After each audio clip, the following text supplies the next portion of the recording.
Hi everyone, welcome back. It has been some time since I've uploaded a video, and I'm back with one today to talk about my recent reads and just to share a little life update with you. As you may have noticed, I have been kind of MIA on this channel. I have not shared anything really about any reading, any updates, nothing for a few months, and so I just thought I would address it a little bit and then share some of the books that I have read this past month in August. So if you don't want to hear any of this, I'll leave a timestamp. You can fast forward to where I start talking about the books, but I thought I would just share a little bit of my life and some updates if you are curious. So I have not really been reading much, to be honest, and this is a reading channel.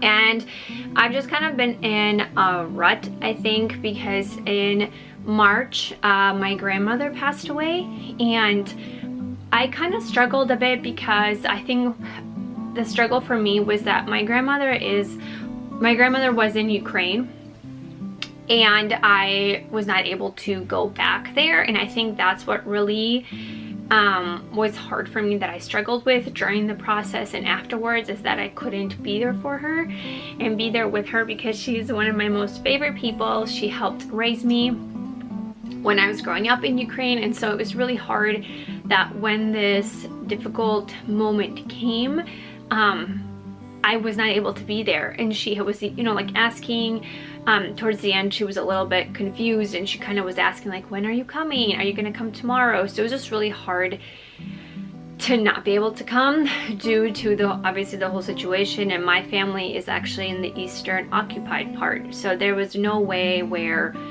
I could get to her with travel or anything, even if I wanted to. So unfortunately I was not there for when she passed, and that was really a struggle for me. And I don't know, after that happened, I think, you know, we all, maybe it was grief or how I was processing, I don't know, but I don't know, I didn't feel like reading. I maybe read like one, maybe two books a month for the past few months, up until like maybe a couple months ago. I don't know, I didn't feel like reading, if that makes sense. And I just didn't want to. And so I think that was the biggest reason, so that I didn't really have any like content to film or even content to talk about. And I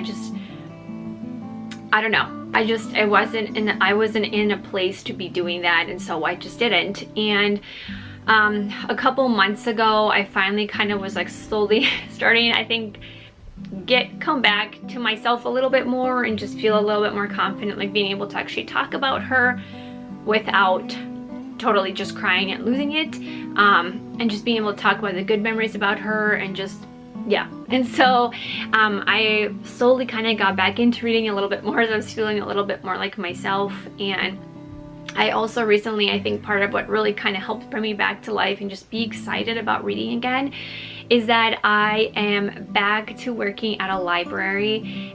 Those of you who may know, maybe, but I've worked in libraries on and off a lot of my life, and I worked at a library a few years ago, and I loved it. And I fortunately had to leave, and I remember always thinking, if I can go back to working in a library, that would be one of my biggest dreams. And I've just had the opportunity to be the librarian at I live in a little rural area, and to be the librarian at one of the little rural libraries, and it has brought me so much joy, and I'm so excited.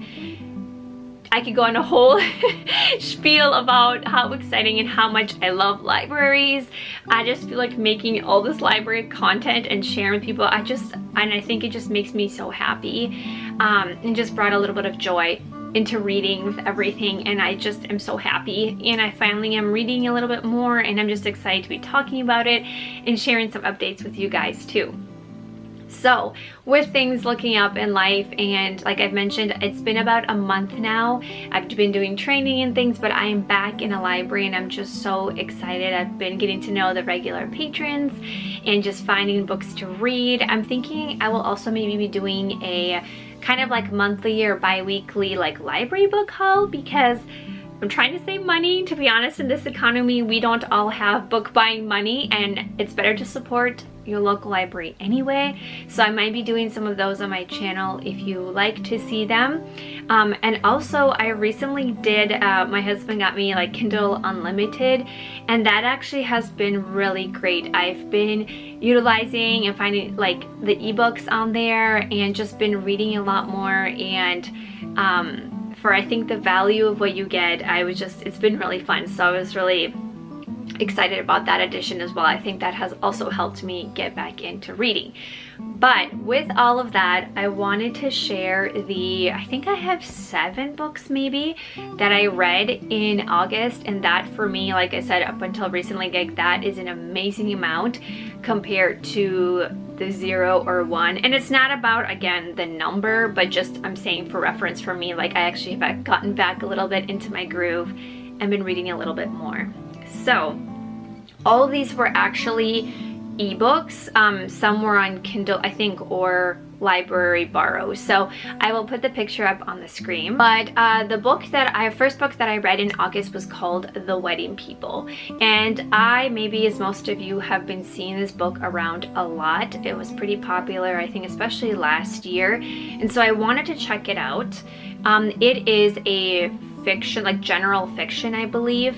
And it follows the story of a woman who is going through some things in her life, and she shows up to this hotel, and she's there for a different reason, but she shows up and there is a wedding going on. And essentially everyone who's supposed to be in the hotel, it's been like rented out, is supposed to be for the wedding people who are in the wedding, part of the wedding, attending the wedding, things like that. And she obviously is not. She has no idea who these people are, but she gets basically sucked into the story of these wedding people. It seemed kind of an interesting concept to me. I listened to this as an audiobook. I have to say that the narrator did a wonderful job with all the different voices and characters that we're following within the wedding people in this hotel. But for me, the story, I think it just wasn't my kind of genre or my kind of story. I just didn't really enjoy it. I felt like it was just like a general fiction I don't know if it was like trying to be kind of quirky. To me, the things like it kind of connected, but it didn't hit for me the same as some people have said. Like it didn't seem profound to me. Things for me felt predictable. It almost kind of felt like elements of self-help book, because there was like mental health and things being discussed in this book, and death and suicide, so that's also another thing to be aware of. But it was almost like a self-help book trying to be like a quirky fiction book to me, and I just didn't really like it. I don't usually like that kind of genre of books. It made me think a little bit of like the Midnight Library, and I don't know, it wasn't for me. I ended up rating it, I think, like 2.5, 3 stars. Again, the audiobook, the narrators did a great job. The story wasn't for me. So I don't know if you have similar taste to me, maybe you won't like it either, but check it out and see how you feel about it. But I don't know, it was not for me. Then another book from an author that was new to me. This book is on Kindle Unlimited, and it is called Defiant Vows. It's an arranged marriage mafia romance. Now, I have a weakness sometimes for mafia romances. I don't know, every once in a while I'm just like, I was just like I said, I was kind of getting back into reading, and I was like, oh my gosh, I just want to read a mafia romance. And I really actually enjoyed this one. I'm kind of picky about mafia romances too. I don't want them to be like too dark, or I don't want to be like so spice heavy or like spice forward. Like I still wanted to have a plot, because I feel like it can go either of those directions, and I want like that happy medium, and I feel that this book did that very well. I think the author did a fine balance. There is a little bit of spice in this book, but it's not like the whole plot of the book, if that makes sense.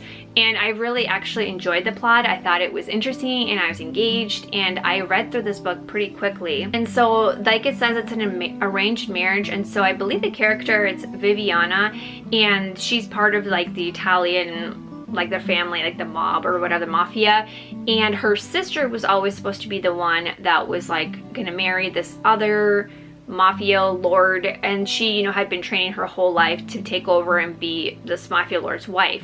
But then her sister dies, and so Viviana's brought back and be like, well, now it's gonna be you. And so she ends up having to marry this guy that she didn't even know, like I wouldn't say enemies, but you know, they're just like, we don't even really know each other sort of thing. But I just thought I really enjoyed the plot. I really liked elements of the mystery and like the mafia-esque things that I like, and so I overall really did enjoy this book. I'm curious to see, definitely ended in an interesting way where there could be a second one. I'm curious to try something else from this author in the future, but overall it was a really great like mafia romance experience for me. Next book that I read, and this is one that I've seen around so much, especially if you are a romance reader or you have KU. I've seen this so much, and it is the first book in the, I think it's the Windy City series, and it is called Mile High. I ended up rating this book, I think it's 3 out of 5. Now hear me out, it wasn't like horrible, and I did get into it eventually, but that was kind of the challenge for me, is that I had a little bit of a hard time getting into it, and then it just felt so long to me. I feel like it is unnecessary for a sports romance to be, I think it was over 600 pages. Like that's wild to me. Like fantasy books are those, and that's world building and all this stuff. So like to me, a romance book should not be 600 pages. That's my personal opinion. And I understand that it follows the story, if you're not aware. It's different like hockey or different like sports, and in this one it's hockey, and it follows Xander, who he essentially is this playboy, and he's just, you know, does his thing and is just kind of whatever, having fun. Anyway, so he just goes and he just essentially has like different women in different cities, and just like how he is was just like, he was just gross to me. Like he had lists on his phone of like women in different cities and like attributes. Like he had one where she was like, oh, like big boob girl or whatever, and I was like, what? Like that's just, and I get it, like I think we we're supposed to kind of hate him and then see his progression, and like I'm glad that things change around, but I don't know, he just kind of it just ground my gears, you know, whatever. Like it just bothered me, and I just don't like that. And I don't know, it just, again, there was redemption later on in the story, which I appreciate. I appreciate the development, but it just, that still was very annoying to me, and I felt like it took a while for the relationship. I don't know, it wasn't really my favorite. Again, just I felt like it was so long and was going on forever, and I feel like they also had this whole like, no, we're not going to communicate and say it, and I'm just like, we're adults here. Like if you are going to be doing adult things, act like adults and use adult communication. Like that's also a pet peeve of mine. And I know people talk about the second book a lot. I might check it out, but I'm not like itching to just like jump at it, because that one is also, I think, like over 400, close to 500 pages, if not 600, I think. So I don't know, maybe, and I'm not like a super crazy like sports romance gal. So I don't know, it's okay. It is on KU if you want to check it out. I didn't hate it. This does have spice in it as well. And some of the spice was kind of, I don't know, hit or miss for me. I don't know, it was an okay book, I guess is what I will say. Alright, then this next book was also another mafia romance, and this is in a series that I have been reading for a few years. This is book 7, I believe, in this. It's in the Perfectly Imperfect series, and these are mafia romances. What I like about them is they're pretty short. So this book was under, I think it was like a little over 200 pages, and so they're not super long, and it does follow characters kind of within a similar world. I think you could technically read them out of order and you would be fine, but there are characters that are referenced from book to book that, you know, are somewhat connected. And so this book follows Alessandro, and he has kind of an interesting past of someone who had been killed in his past, and so he is actually trying to get revenge for the murder of this loved one, and part of it is getting undercover into the mafia, and he is going to be a bodyguard for this woman who is like a Don's wife in the mafia. And his goal is revenge. He wants to kill the Don because he's responsible for the death of Alessandro's loved one, and he wants to kill the Don's wife. Obviously you can kind of see where it goes. things, the wife is not, you know, the story there is, it's not as how she seems, and so Alessandro and us were kind of learning in the background and why she is the Don's wife, like how did she get to be there, a little bit more about her. This book for me, I ended up rating it, I think like a 3.5. I thought it was interesting. I just felt like for some reason the relationship to me, I liked them independently. I liked their backstories. I thought it had a lot of potential. It was interesting. But then together, the romance just felt, I don't know, it felt a little off to me. It felt kind of quick. It was kind of weird. I don't know. It just wasn't the same for me. It wasn't terrible. I still think it's an interesting series, especially if you've read some of the other ones. So I did rate it at 3.5, but just something to keep in mind. I did really like a lot of like the political intrigue and a lot of like the whole mafia things, and I actually like that stuff. And this one I think had a good balance of like all the different like things that he did and the training and the plans and like all that stuff. I actually really enjoyed that stuff, and that it did have that, but the relationship aspect for me was actually kind of weird in this one. Then this other book that I found, this is an author that is new to me. I've been hearing about her a lot from some of my patrons at the library, and I didn't realize it was this author, and it was the author Karen Whitemeyer, or I think that's how you say her name. But this book is To Love a Beast, and it is a like Texas Western historical retelling of Beauty and the Beast. And I love any pretty much Beauty and the Beast retelling, so I was really excited to give this book a try. This book is on KU, so if you have access to that, you can check it out. And it takes place in the 1800s, like Texas town.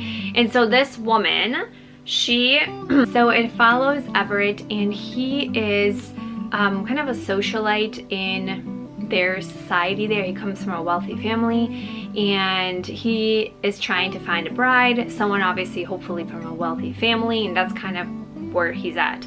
There's unfortunately an accident that happens, and he is scarred and just all these things that happen, and he becomes kind of like a beast, right? He's like the beast. He isolates himself. So he is in this mansion, isolated, and I mean, if you know the story of Beauty and the Beast, right? So that's kind of where the background of that is.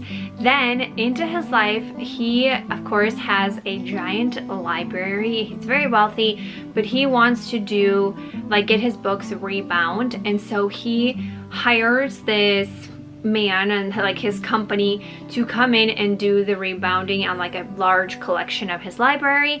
But the man who is supposed to come, he gets injured, and so he actually sends his daughter Callista in his place because they're gonna make a lot of money off this job, and so he's like, we can't lose the job, so he sends Callista. And of course the romance ensues. There's a little bit of mystery elements. There's still obviously reference to the original Beauty and the Beast, but it has little spins of Western life and just time in the 1800s.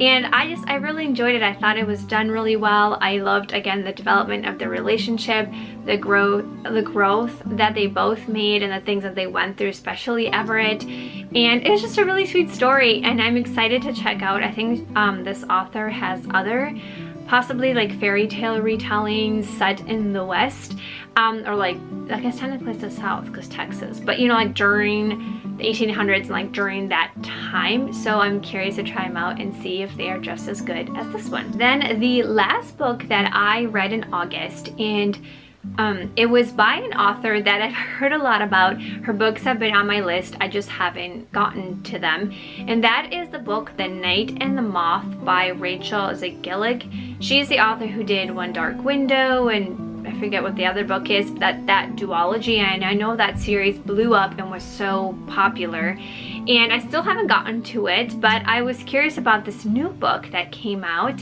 and I listened to the audio, which as always I feel like audiobook narrators do such a wonderful job, so just props to them on this book as well.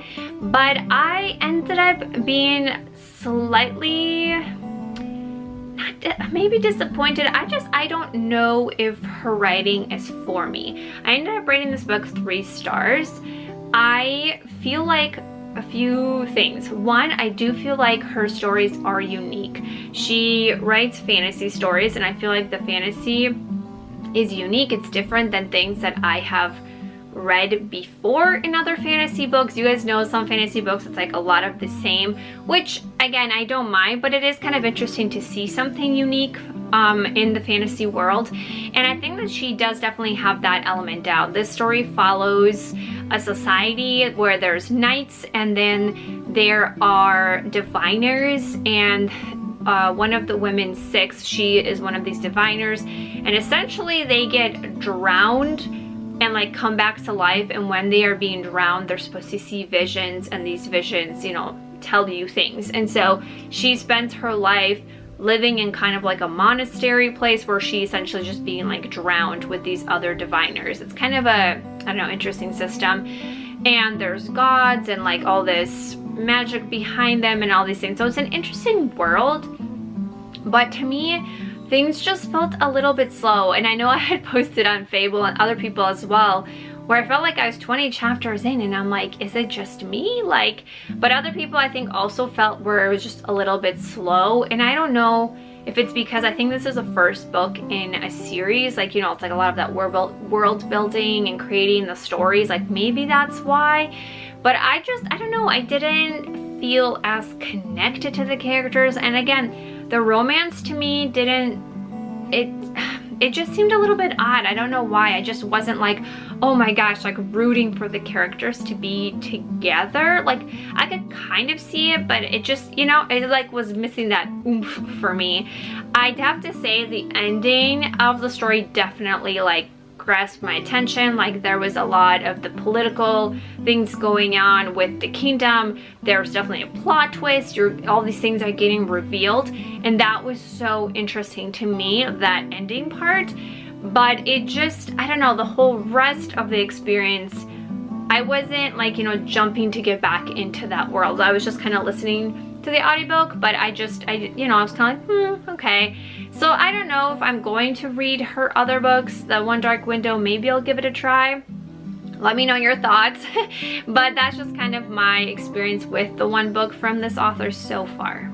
So that is everything that I read in August, and yeah, I'm just very excited to be hopefully just getting a little bit back more into reading again.